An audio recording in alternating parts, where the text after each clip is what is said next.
Baik, pada bab sikap dan perilaku wirausahawan, kalian akan mempelajari tema tentang ruang lingkup kewirausahaan. Nah, di sini ada 4 subtema materi yang akan kalian pelajari. Yang pertama, definisi dan tujuan kewirausahaan. Yang kedua, motivasi berwirausaha. Yang ketiga, faktor penyebab keberhasilan dan kegagalan berwirausaha, serta wawasan kewirausahaan.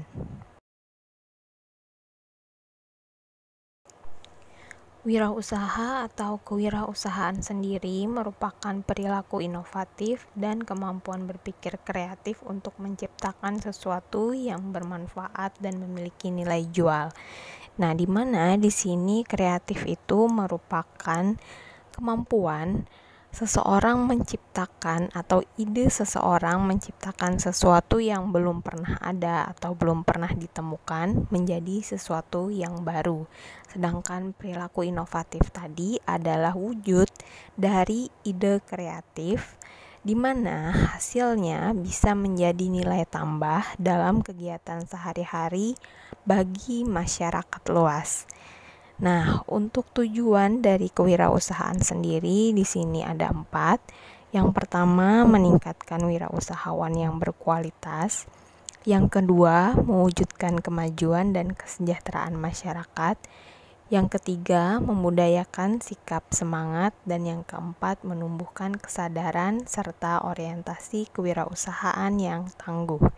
Nah, di mana di sini kalian akan dirubah pola pikirnya untuk berwirausaha. Jadi sukses itu bukan semata-mata kalian yang bekerja di bidang atau menjadi pegawai pemerintahan, tapi kalian yang berwirausaha dan mampu membuka lapangan kerja untuk orang lain. Itu artinya kalian dapat mewujudkan kemajuan dan kesejahteraan masyarakat. Kemudian sikap semangat itu juga akan menunjukkan kualitas dari seorang wirausahawan, di mana di sini seorang wirausaha dituntut tangguh dan berani menerima resiko apapun yang akan menjadi hambatan-hambatan dalam berwirausaha.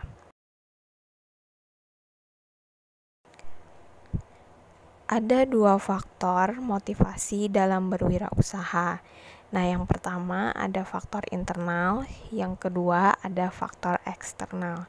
Nah, faktor internal sendiri itu adalah dukungan dari dalam diri. Nah, di sini ada 3 faktor internal. Yang pertama, keinginan melakukan sesuatu yang baru.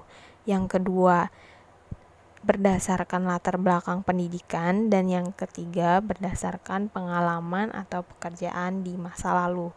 Nah, untuk faktor internal sendiri, mungkin ada dari kalian yang menyukai tantangan atau menyukai sesuatu yang berbeda. Ini adalah salah satu dari aspek pertama dalam faktor internal.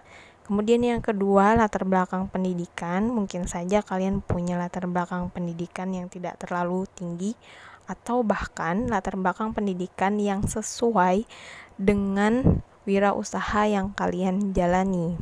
Kemudian yang ketiga, ada pengalaman atau pekerjaan di masa lalu yang mungkin kalian kurang puas atau kurang cocok. Nah, itu bisa menjadi faktor internal dalam berwirausaha.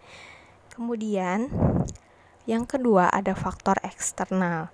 Nah, di sini juga ada 3 aspek. Yang pertama, dukungan pemerintah. Yang kedua, ketersediaan tenaga dan bahan mentah. Yang ketiga, permintaan yang menjanjikan atas produk tertentu. Nah, untuk faktor eksternal sendiri, seperti yang kita ketahui, pemerintah sudah cukup baik dalam mendukung kita, termasuk untuk pinjaman UKM atau usaha kecil menengah yang ada di Indonesia.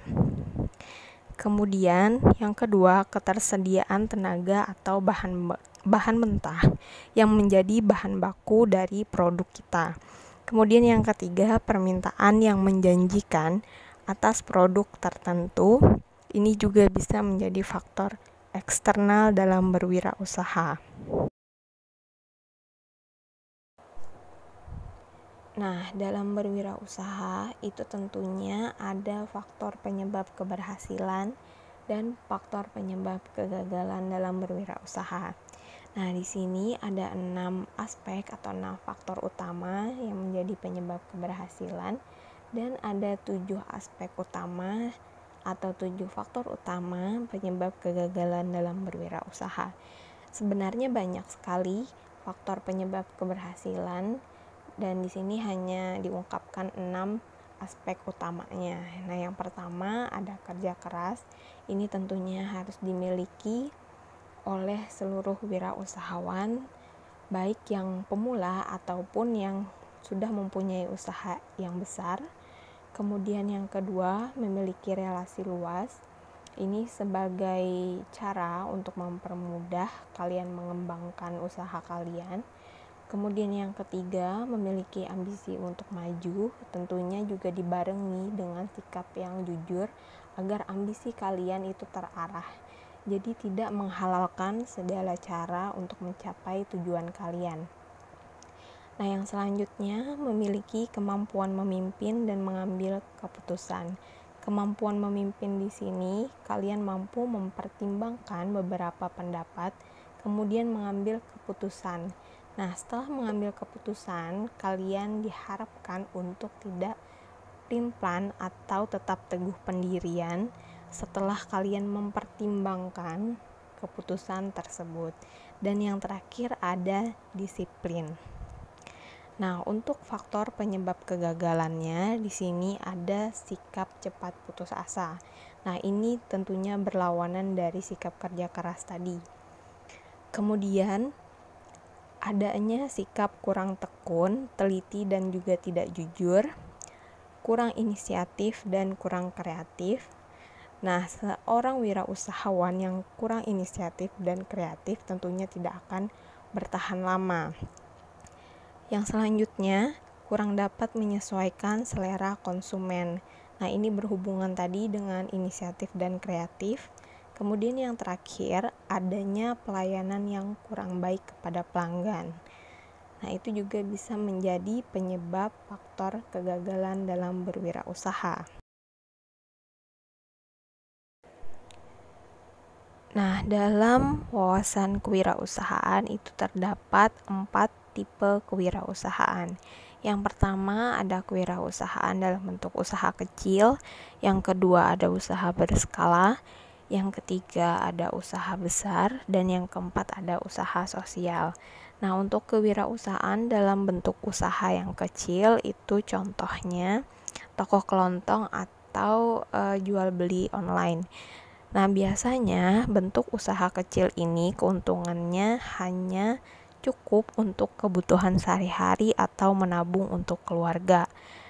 Nah, sedangkan yang usaha berskala ini biasanya bergerak di bidang waralaba atau usaha yang mempunyai beberapa cabang. Kemudian yang ketiga adalah usaha besar. Nah, ini berhubungan dengan perusahaan-perusahaan besar yang menarik investor atau pemodal-pemodal besar seperti perusahaan Google atau Microsoft. Nah, yang terakhir ada usaha sosial. Nah, biasanya usaha sosial ini tidak terlalu mementingkan keuntungan.